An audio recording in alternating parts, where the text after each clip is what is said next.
The ECB has called a news conference for lunchtime, and it's being widely reported that Andrew Strauss will resign as England's Test captain. Well, the opener went away with his family to consider his future after losing the Test series with South Africa. It followed a tense few weeks in the England camp as the Kevin Pietersen affair took centre stage. Pietersen sent text messages to the South Africa team criticising Strauss and was dropped for the final Test at Lord's. Well, after losing the series 2-0, Strauss had this to say to Sky Sports. There's a lot of talent in English cricket, and they'll come through. There's a lot of experienced campaigners as well, and I think we'll have plenty to motivate us going forward. And are you the man to take England back to the top of the rankings? Well, I hope so. Well, that Test match at Lord's was the 100th of his career, but will it be his last as captain and even his last as a Test player? He arrived on the Test match scene relatively late at the age of 27, but he made a century on debut against New Zealand at his beloved Lord's and kick-started a magnificent run of form. These are his Test stats as they stand. In his 100 Tests, he's had 178 innings and scored 7,037 runs at an average of nearly 41. Of the current crop of England players, he's one of only two to have more than 7,000 Test runs to his name. The other, a certain Kevin Pietersen. Well, his best Test score was back in 2008. That was against New Zealand in Napier, and it came at a time when his Test place was in serious peril.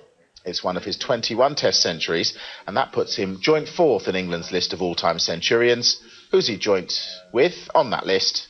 Yes, Kevin Pietersen. Well, Strauss came into the side trying to get to the top as a Test cricketer after years in the doldrums. Now they've lost the #1 Test ranking to South Africa after a period on top.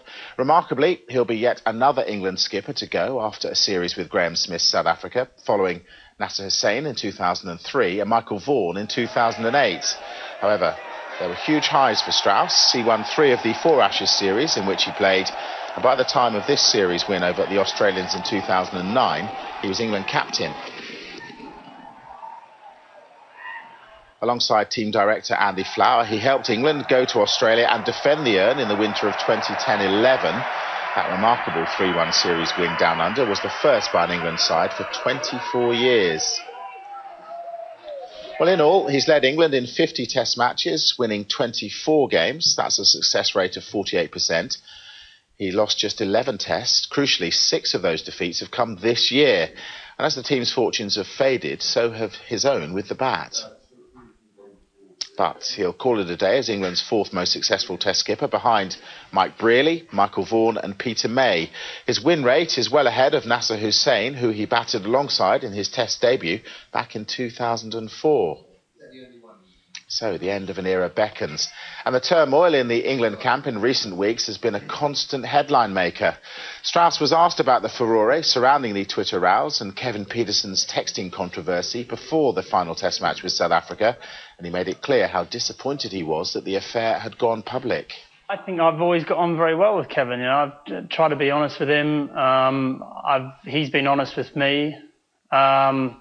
And that's why this has all been a bit of a surprise to me. You know, I think the discontent that Kevin had with the board over his contract situation was one that the players didn't get involved in. I didn't really get involved in, if I'm honest with you. But over the last week, I have had to get involved because there have been issues a little bit more central to his relationship with the other players and our ability to perform out in the middle. I'm a big believer in not airing dirty laundry in public, and anyone in our team, you know, it's one of our core values in our team that what goes on in the dressing room stays in the dressing room. And any time anyone has fallen foul of that, they've been disciplined, and rightly so. You know, I agree. As I said, it's about mutual respect and trust, and that's a core issue that is central to resolving this. Last week, he apologised for any offence caused to Strauss, and the pair were due to meet to try and resolve their issues.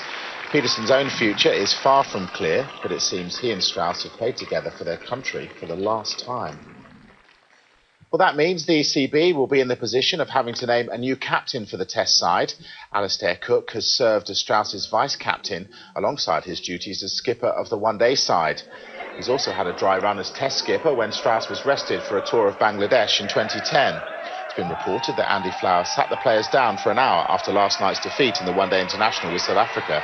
What's he telling them about changes coming up? Well, whoever takes over the Test side will have quite a job on their hands. This winter, they go to India for a 4-Test series, always a difficult place to go. It will test the resolve of the England side, that's for sure. After Christmas, it's off to New Zealand for 3 Test matches before 2 more Tests with the Black Caps at home in May. After that, it's the first of 2 Ashes series inside a matter of months. England defend the urn from early July, and then they go to Australia the same winter for the return series.